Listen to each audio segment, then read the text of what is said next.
welcome to New Game Plus. I'm Tim, I'm joined by Kirsty. How are you? I'm very tired, but so are you. Yep. You're also very tired, but we are very tired for two very different reasons. Yes. My reason, It's my quite obvious. boys. Your boy bangs. My boys.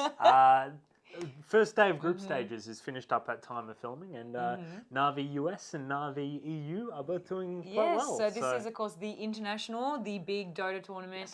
And the thing that really got me about this was the fact I found out that I thought 100% of the compendium sales went into the prize pool. It's only 25%, and it hit 13 million.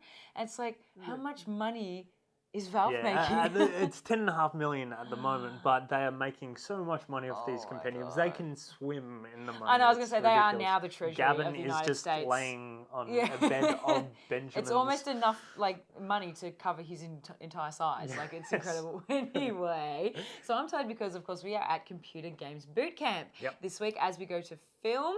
But also, I've come off Oz Comic Con last week, which was really exciting. It was really cool. But Smash Brothers was the convention. Yes. Like, people turned up specifically to play Smash.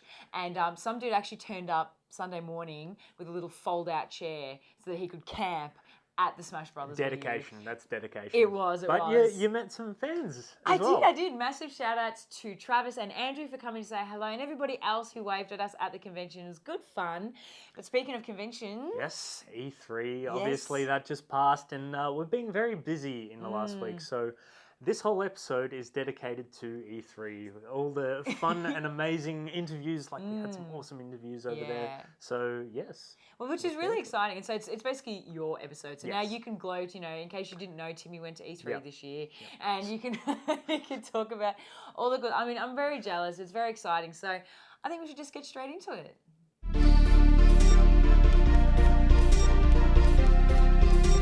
I'm here outside Los Angeles Convention Center for E3 2014. Now, we've just had all the press conferences from Sony, Nintendo, Microsoft, EA, and Ubisoft.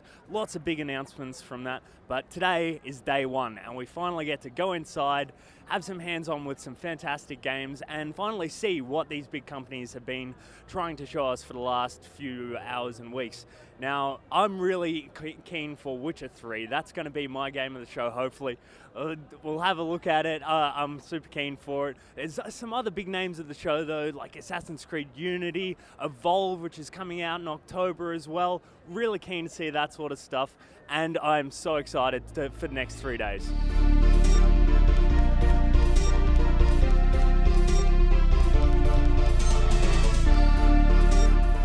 Now I'm here with Sean from Disney Infinity. We're looking at the toy box, and can you tell the guys a bit about the new ways to make levels in this game? Absolutely. Toy Box in 2.0 is really an attempt to make it easier for people to get in and start making anything they dream of in the basically Marvel and Disney universes. So, now, go ahead.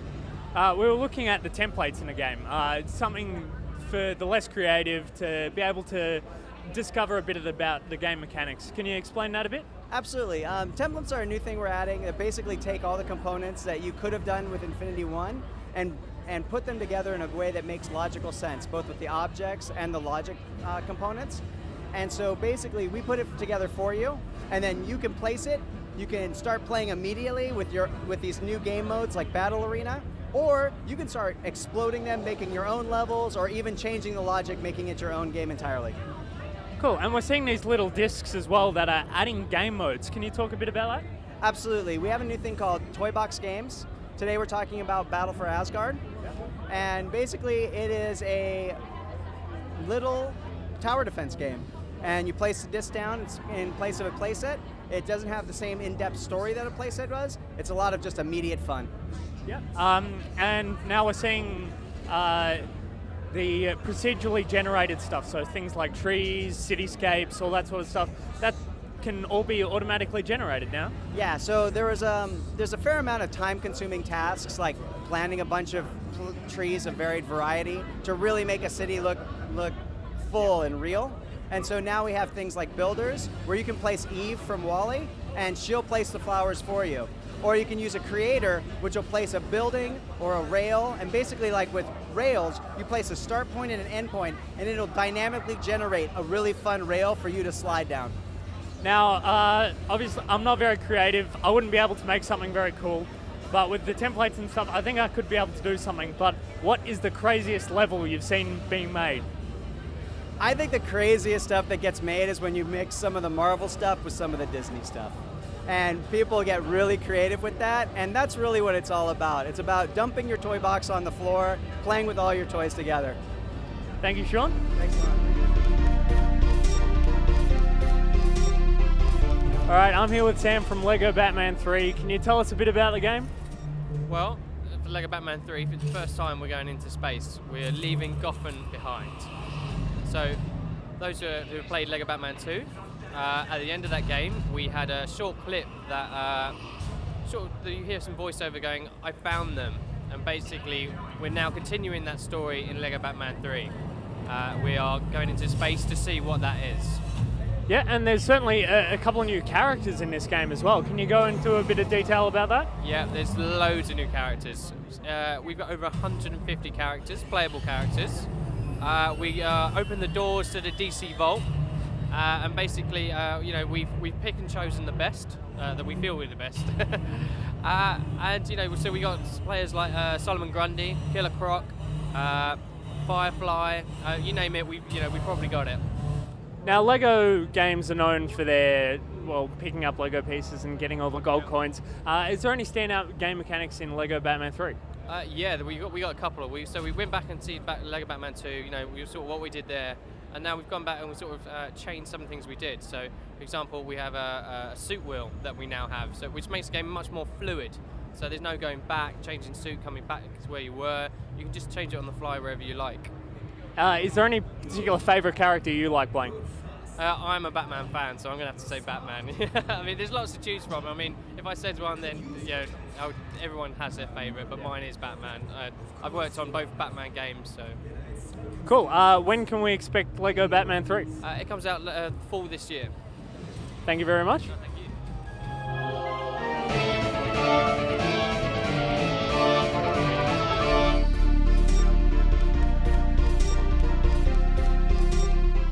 Hey, I'm Alice Clark and I'm at E3 in the only Lamborghini Huracan that is in North America. It was just announced at E3, which is about video games, because it is in Forza Horizon 2, which was just announced yesterday. The game is going to be really huge. It's a really good open world version of regular Forza, which is the most detailed car simulator you can get. So I feel like I've already driven this car, even though I'm not actually allowed to because I'd be really, really arrested. But the game's really good. You can go to more places. It's set in kind of Europe, but mishmash of Europe. It's got a lot of music. It's got a lot of fun. And if you're in the market for a car, this Lamborghini, which is out in October, will only cost you about $250,000. So it's actually the entry-level Lamborghini. So if you're budget conscious, this might be the one for you.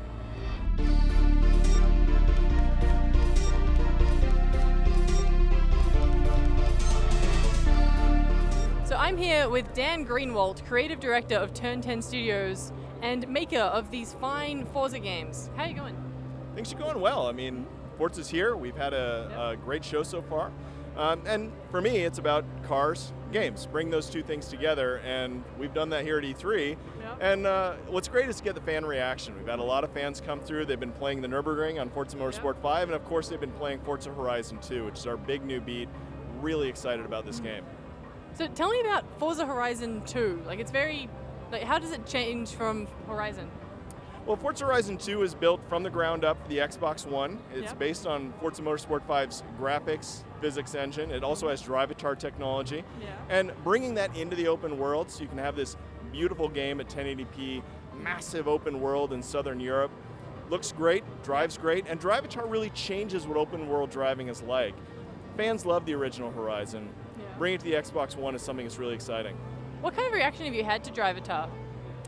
Drivatar has been fantastic. I mean, Yeah. honestly, it creates water cooler talk. It's polarizing, absolutely, but the racing has changed. It's really hard to go back to very staid, normal AI when you see, opponents that drive like real people. Yeah. And they seem to have character and humanity. Even the moment it was turned on in Horizon, we imported all the Forza 5 Drivatars straight into Horizon 2 so we could see how they drove, and all of a sudden they're racing against each other.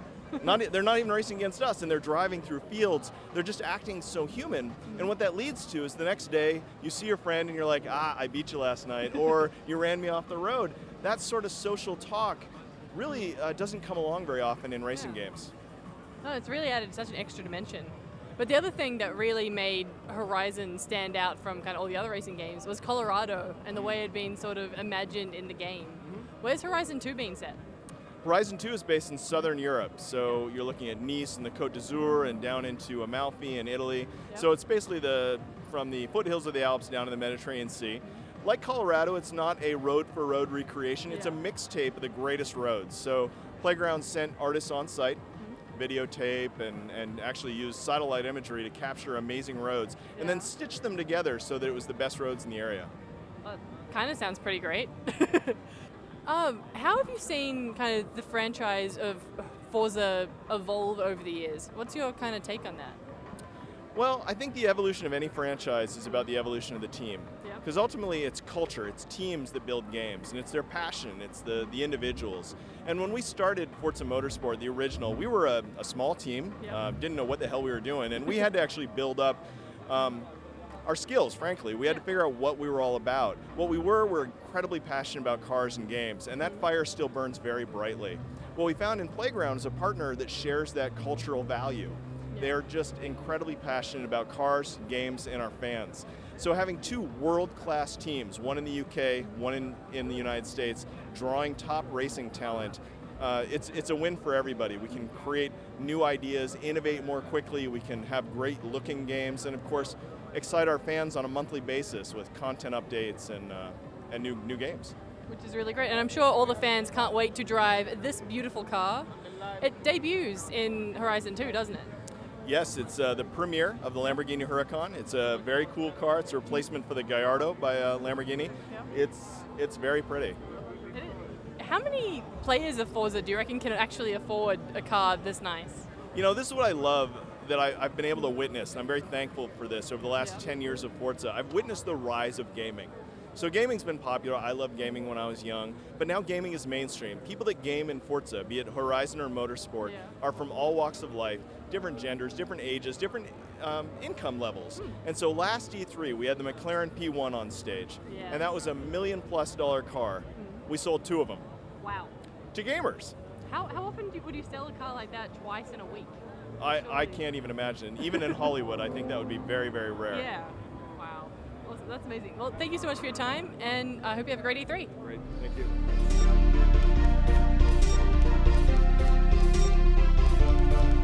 Well, it seemed like we knew everything about Battlefield Hardline before it actually got announced, but we got some hands-on time at the EA press conference and at the booth as well, and it's a good bit of fun. If you like your Battlefield games, it is more Battlefield. The game mode that we were playing, the cops and robbers style, you loot money from the stash and you take it back to your safe or whatever. So the police, you take it back to your car, but you can loot each other's stashes. So you can raid the enemy's stash, take money out of theirs and bring it to yours. There's also this sort of risk-reward situation where you can choose how much money you're picking up from the safe. You can get like 500k, but then you're at more of a risk of getting shot, losing it, someone will just pick it up and take it back to theirs. So you're constantly either attacking or defending. It's a different way of approaching objectives in a Battlefield game, and it's a bit of fun. So welcome to week 9 of our Roccat competition, thanks to Roccat and Con Computers Australia. Timmy, what do we have this week? We have another Savu gaming mouse to give away, and continuing with the anecdotal evidence, the Savu gaming mouse has some Easy Shift Plus technology that allows you to, in MMOs, some mice have a ridiculous amount of buttons on them. So you have like 15 plus macro buttons, or on like a hex you've got 6 or whatever on the side, and it gets a bit crowded. Hard, surely. Yeah. So what you generally do with a keyboard in MMOs is you add modifiers to your keys. So you go Q is a certain spell, and then Shift Q is another spell, and Alt Q is another spell. So this is what the Savu gaming mouse does. And I think it's actually a really good idea. So you can bind a lot more moves to your scroll wheel as well as the side buttons more than you've pretty much got a profile switcher on your mouse, which so is pretty handy. Yeah, you can do more stuff with it, and I think that's a good thing. Cool. So we've got some questions for you guys. We do, of course. So the usual way is, of course, in 25 words or less. Number one, tell us what is the name of this technology that allows you to kind of macro key your mouse. And number two, in honor of the international that's going on, and because, you know, Timmy would punch me in TI if I didn't do a good Dota question, we've decided to run with the whole like noob Dota thing. And of course, we mentioned at the start of the show that Tide Hunter was called Dota Blastoise. Or the gigantic watermelon. It exactly. does look like a watermelon. So we want you to tell us, give us a noob name for any Dota character and why. So explain in 25 words or less, entered through the usual channels, you know, contest at newgameplus.tv, Facebook, Twitter, Instagram, whatever. What is the name of the macro technology for the mouse? And give a Dota character a noob name, and why is it called that name? Enter now.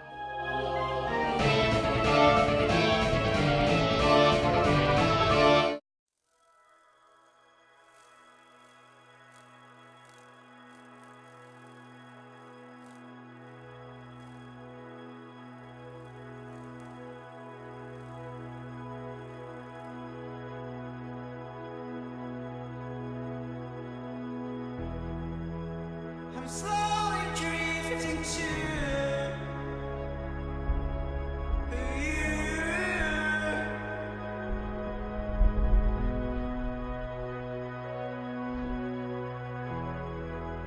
So stars and planets are calling me.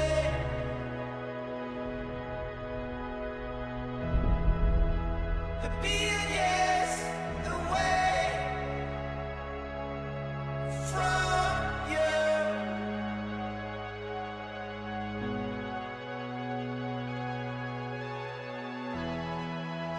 I'm on my way.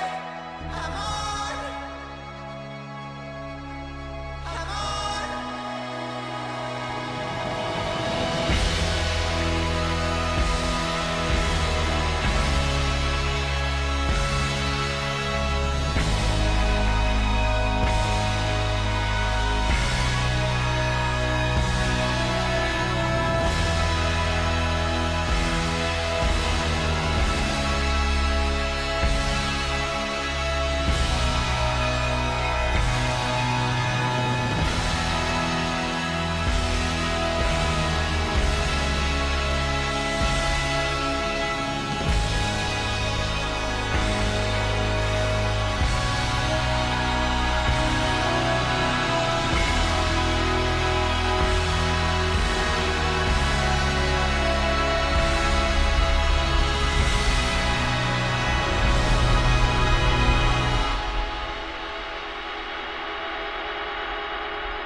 So Battleborn, now, of course, with the whole Game of Thrones thing, you know, being Ironborn, and I don't know, just to me, Dragonborn, you know what I mean? It's that whole thing. But I don't know, this game to me, I thought it was like, oh, cool, Avatar game when it first started. You know, like she looked like a little Avatar. At the Avatar. start of the trailer, Well, the you know, trees the and long, all that. skinny person. Yeah, watching the trailer, I'm still a bit confused. Like, it's slated as a hero shooter. Yeah, and so to me that... What that falls in is a bit... Yeah, I mean, again, ambiguous. this was just this game isn't slated for release till 2016, so this is a really, really early preview of the game. It looks kind of interesting, but I was really thrown off. Like when the guy with the monocle, like the guy kind of turns up, I was like, oh, cool. So it's a bit of a meshing of the Avatar meets the steampunk, and then like this chick that looked like Elizabeth from BioShock turns up, and then the guy from Team Fortress 2 turns up. Yeah, it's like a mishmash of all the different kinds of technology and first-person shooters. Really, it's very strange. So from what we know of it, it's going to be there's a co-op like missions, option, or you can fight against each other in a multiplayer. So it sounds like a pretty standard one, but I don't know. Yeah, I think there's just not enough information to go on. Like it could be really interesting, but I look forward to seeing some more trailers, kind of coming out and giving us some more meat to chew on, I suppose.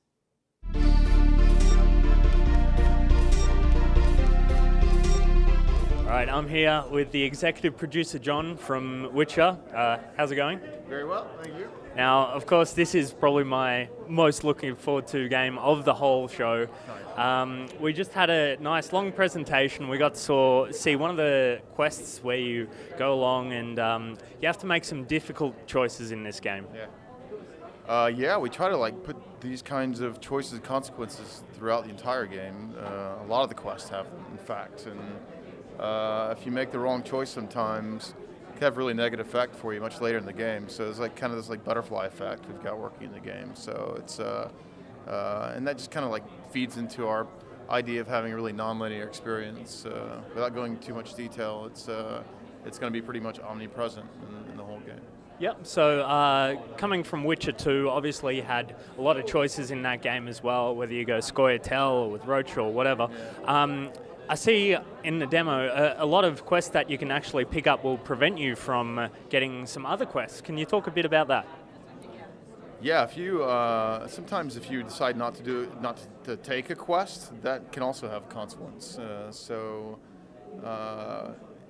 Like I said before, it could be really negative or it could be positive depending on the specific situation. So yeah, that's another thing that adds into the non-linearity of it really. And what's the other element of The other element of it is just the way you can approach quests. You can do it. You can solve quests in different ways. So it's we're trying to not make it feel like a rail system at all. It's a completely open feeling system, but we need to also keep sort of the pillar for the studio is having a really strong main storyline. So that's when we have a list of things that are the most important things in the studio. Main story is the most important. So non-linearity has to blend in an open world with main story. It's really hard to achieve, but I think we're nailing it. So. Yeah, and you certainly have. So open world is obviously something that you have focused on in Witcher 3, whereas Witcher 2 was based on the chapters and you'd complete the main quest in each chapter and then you wouldn't be able to go back. How has open world influenced approaching these quests? Well, it's I can't go into details on that because it's kind of a trade secret for us actually. but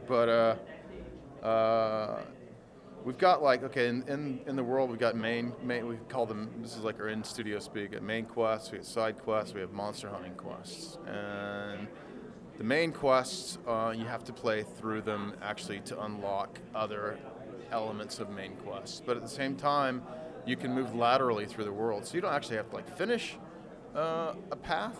You can jump off the path and go on another path, but there are certain junction points in those paths that unlock new elements of the story. So that's how it works, the main storyline. And then the open world, I don't know if you saw this Griffin demo that we showed with Microsoft. You've got these, for instance, monster huntings. They're considered minors, but they can intersect with points of interest in the world, and you can have random encounters with semi-important NPCs that can lead you to other quests. Yeah. So it's quite a kind of a complex system. Yeah. Yep, so it's a great game. Looking forward to it. Coming out on PC, Xbox One, PS4. When can we expect it? It's coming out February 25th, 2015, so next year. Yeah, I look forward to it. Thank you, John. Thanks for your time. So, with all of that E3 coverage, it's now kind of behind us, I suppose, but we'll probably still have some more E3 coverage coming up for you. That's how busy we've been. Yes, at very, E3. very, very busy. But we've also been really busy at other convention, of course. CGBC has finished. Yep. But of course, yesterday was the Pokemon Video Game Nationals, which was really exciting. And the winner of that competition now goes on to Washington. Yeah. I think for the World Finals, which I think is awesome. How cool would that be? You're the greatest Pokemon master. You should have a big badge that says Pokemon Master. You should. The best.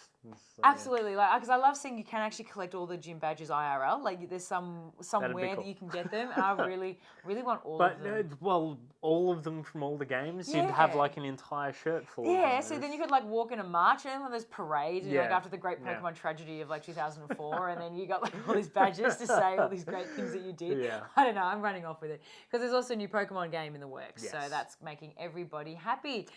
Of course, we are also, Yes, TI4, the main event is coming up. So Yes. Saturday the 19th is when it starts, around about 2 a.m. Because it's American time. It is so, American time, yes, those I'll be very Yankees. sleepy for a while. yes. And that runs for 4 days. So only the top 10 teams go through this time. So, yeah, there's going to be some people knocked out before the main event, which It's is getting very pretty interesting. hyped too. Like, I have to say, I actually really approve. Like, again, as someone who doesn't really know much Dota, there's the Dota noob The stream. noob stream And is the best idea Valve has ever had. And someone actually called like one of the characters from Dota Blastoise. I can't remember the name of the character, but there's been some real like gems Yeah. of like, you know, people like myself who don't really know Dota that well, kind of just explaining it in our own like Just kind a of nice, terms. easily approachable way to learn Dota 2, and it's a fantastic idea. Exactly. But we better wrap it up, Timmy. So visit our website, www.newgameplus.tv. Like us on Facebook, facebook.com/NewGamePlusTV. Follow our Twitters and Instagrams at NewGamePlusTV. And watch our Twitch TV channel, twitch.tv/NewGamePlusTV. Thank you, Kirsty. Thank you, Timmy, and we shall see you next week.